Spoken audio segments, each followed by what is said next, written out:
Vidéo, nous allons partager ensemble sur la mission d'âme, la mission d'incarnation. Qu'est-ce que la mission d'âme? Qu'est-ce que la mission d'incarnation? En quoi consiste-t-elle? Nous verrons dans d'autres vidéos prochaines comment en savoir davantage sur sa propre mission d'âme, sur sa propre mission d'incarnation. Mais il est important déjà de savoir de ce dont on parle, de ce dont il s'agit. Donc, qu'est-ce que la mission d'âme? Qu'est-ce que la mission d'incarnation? On peut donner différents noms, que ce soit la mission d'âme ou la mission d'incarnation, c'est la même chose, c'est-à-dire c'est la raison pour laquelle l'âme vient s'incarner sur Terre. Donc nous ne sommes pas qu'un corps physique, bien évidemment, nous sommes beaucoup plus, et donc nous sommes une conscience qui voyage d'époque en époque, d'espace en espace, et qui, dans cette vie présente, vous qui regardez cette vidéo, votre âme qui s'est incarnée dans votre corps physique pour vivre une expérience sur Terre. On dit que la planète Terre est une planète école, une planète qui permet de vivre des expériences pour permettre à l'âme de grandir, d'avancer sur son chemin de pleine réalisation.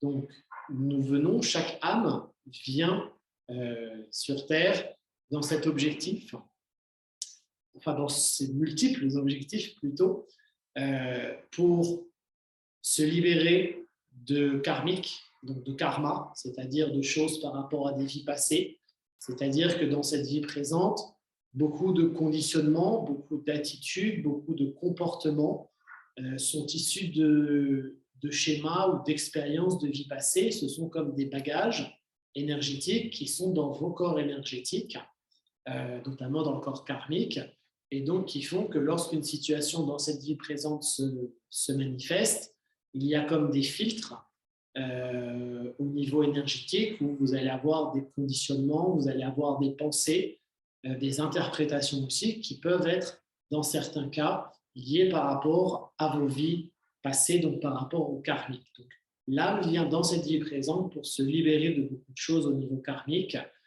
se libérer de situations lourdes au niveau karmique, notamment. Il faut savoir que si l'on regarde l'histoire de la planète Terre, il y a eu énormément d'années où il y a eu des guerres, des conflits, et donc c'est important de se libérer de tout cela. Nous verrons dans une autre vidéo, justement par rapport à la période actuelle depuis 2012 et maintenant, donc sur 2022 et sur les années à venir, justement que beaucoup de choses s'accélèrent et c'est pour cela que beaucoup d'âmes s'incarnent aussi de façon à vivre, à accomplir des choses.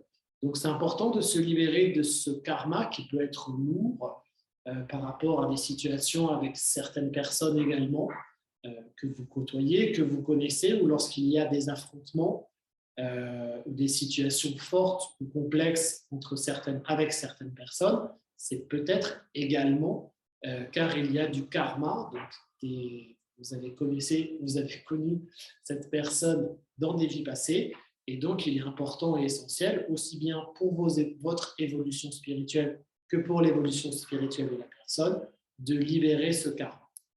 Donc ça, nous verrons après dans une autre vidéo aussi comment libérer le karma, parce que c'est un sujet vaste et complexe. Donc voilà, avec des pratiques, des méditations aussi sur comment libérer le karma entre deux personnes. C'est aussi vraiment très important, sachant que nous verrons après dans une autre vidéo, l'idée c'est vraiment plus une vidéo avec à chaque fois une thématique bien spécifique.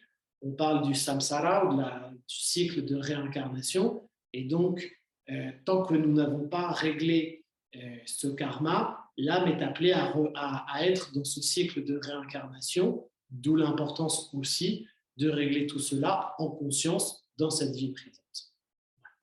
Donc par rapport à la mission d'âme, à la mission d'incarnation, donc chaque âme vient avec une mission bien précise, ou plusieurs missions, nous allons voir juste après, et donc en s'incarnant, elle accepte cette mission, sachant que ce qui est très important de prendre conscience, c'est que avant que l'âme s'incarne sur le plan terrestre, l'âme, elle est dans une autre dimension. Elle est dans un autre monde. Elle est accompagnée avec un conseil de guide spirituel avec des êtres de lumière. Et c'est comme une réunion dans une salle d'un sanctuaire où justement l'âme, au niveau énergétique, bien évidemment, va échanger, converser avec les guides de lumière, avec d'autres âmes, avec, voilà, il y a tout un conseil qui est là, qui est présent avant que l'âme s'incarne. Et l'âme, elle a une autre conscience, c'est-à-dire que parfois l'âme incarnée sur Terre, elle a oublié tout cela. Elle a oublié ce qui s'était passé dans l'entre-deux-vie, c'est-à-dire avant de venir dans cette vie présente. Elle a oublié quelle était sa mission, elle a oublié pourquoi elle venait sur Terre. Et c'est comme elle est un petit peu comme parachutée. Parfois, le parachute, il s'ouvre plus ou moins rapidement ou l'atterrissage se fait plus ou moins bien. Donc, ce qui est important de prendre conscience, c'est que chaque âme qui s'incarne, donc chaque âme ici présente sur Terre, elle l'a choisi et c'est elle qui a accepté de s'incarner. Donc ça, c'est vraiment une notion très importante. On va retrouver dans toutes les traditions. C'est pas l'âme qui est obligée, c'est l'âme qui est dans une autre conscience, avec davantage de conscience en tout cas parfois, qui avec ce conseil de lumière va accepter de s'incarner en même temps qu'elle va accepter, on lui montre comme un film avec certains grands rendez-vous dans son incarnation qui peuvent avoir lieu, en tout cas qui seront mis sur son chemin. Après, il y a toujours le libre arbitre qui fait que la personne, elle rencontrera ces personnes-là ou pas. En tout cas, c'était sur le chemin. Après, ça se fera en fonction de quand ça doit se faire. Il y a toujours le libre arbitre. C'est sûr que si, enfin, bon, on va y aller progressivement. Donc, dans ce fameux conseil, avant que l'âme s'incarne, il y a d'autres âmes qui sont présentes. Et donc, en même temps, les âmes sont d'accord pour s'incarner et pour s'aider, se retrouver, pour continuer certaines choses aussi, dans certaines mesures, au niveau collectif. C'est pour cela que l'âme, lorsqu'elle s'incarne, elle vient accomplir des choses pour son évolution individuelle, en tant qu'âme individuelle, mais aussi, dans certains cas, au niveau collectif. Donc, au niveau collectif, ça peut être au niveau de la famille, donc la famille de sang. Après, c'est aussi avec la famille de lumière, la famille d'âme, ou à des dimensions plus grandes, dans une ville, dans une communauté, dans un pays, ou au niveau planétaire aussi. Donc, il y a toujours cette dimension de mission individuelle, où c'est l'âme qui vient pour grandir, pour vivre des expériences dans un plan terrestre, pour avancer sur son chemin de lumière, et en même temps accomplir des choses au niveau collectif, qui peuvent être au niveau de la famille, au niveau associatif, au niveau du quartier, au niveau de la ville, de la communauté, du pays ou à une échelle plus grande, en fonction de ce que choisit l'âme et ce qui est par rapport à son plan d'évolution. Sachant que toute cette mission au niveau collectif, l'âme, elle en parle avant de s'incarner avec les guides de lumière, avec des conseils, avec des êtres de lumière qui vont apporter son aide justement sur l'incarnation. Et c'est là où justement les guides de lumière vont dire, bah, tiens, par rapport à ta mission, notamment mission collective, de la lumière, dans la lumière, moi je serai un de tes guides ou ton guide de lumière pour te guider, pour t'accompagner aussi. Donc l'âme, elle descend, elle n'est pas toute seule, elle est guidée, elle est accompagnée, et au fur et à mesure qu'elle descend, donc, elle se rapproche du plan terrestre, donc elle descend dans les différentes vibrations jusqu'à arriver et à prendre forme dans un corps physique.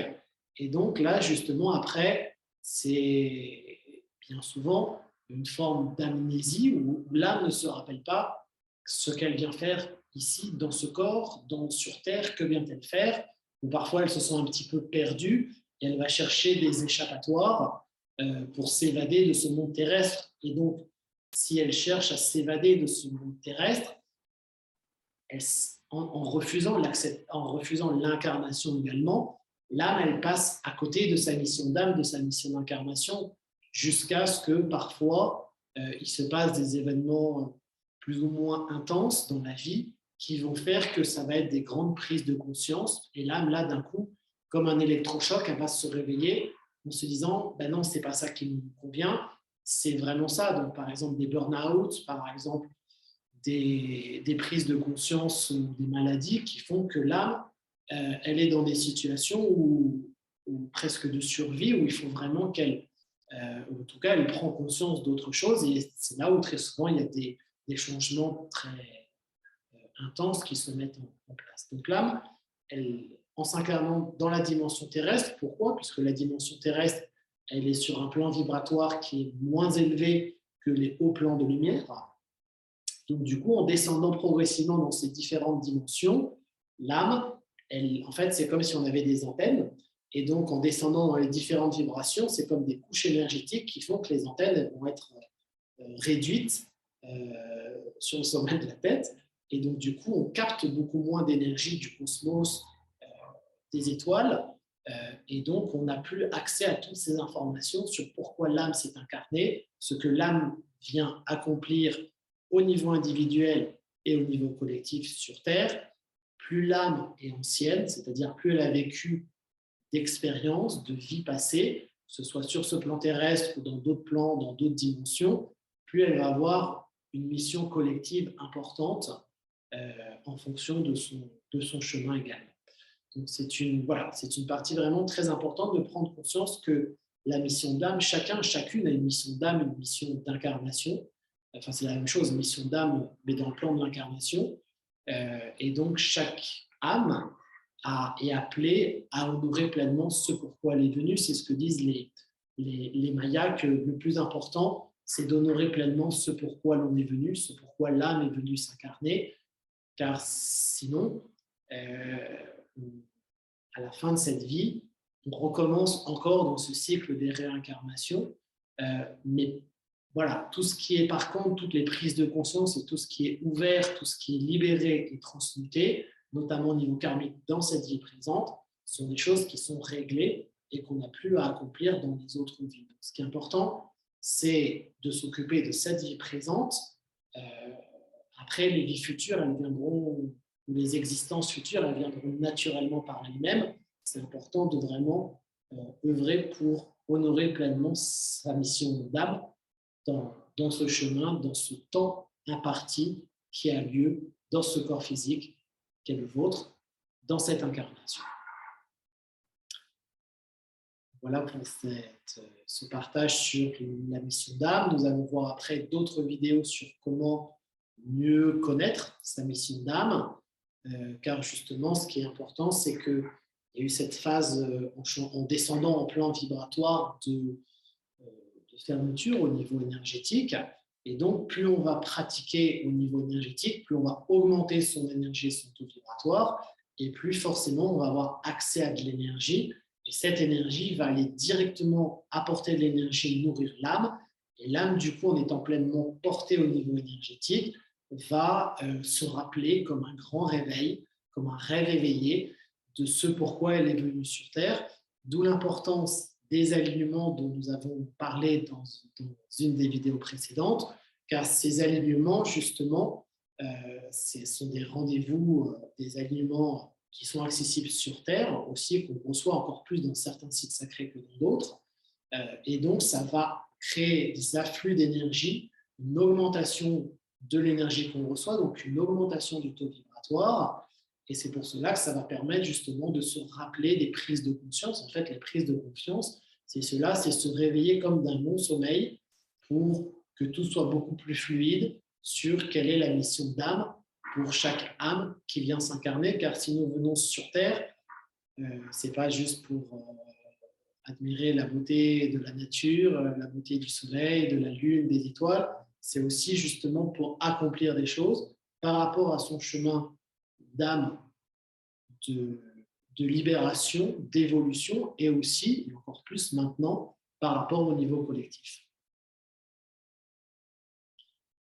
Donc, si cette vidéo vous a plu, si vous souhaitez davantage de vidéos sur la mission d'âme, sur l'incarnation, vous pouvez donc soit envoyer un email à contact@shambhala-talk.fr ou sinon tout simplement cocher les pouces vers le haut sous cette vidéo, dans ce cas-là, pour avoir davantage de vidéos sur ce sujet-là.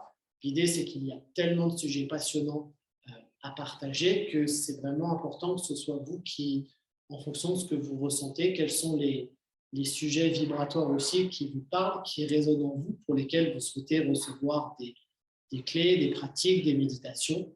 Donc, c'est vraiment important que ce soit vous qui puissiez participer à ces partages vibratoires.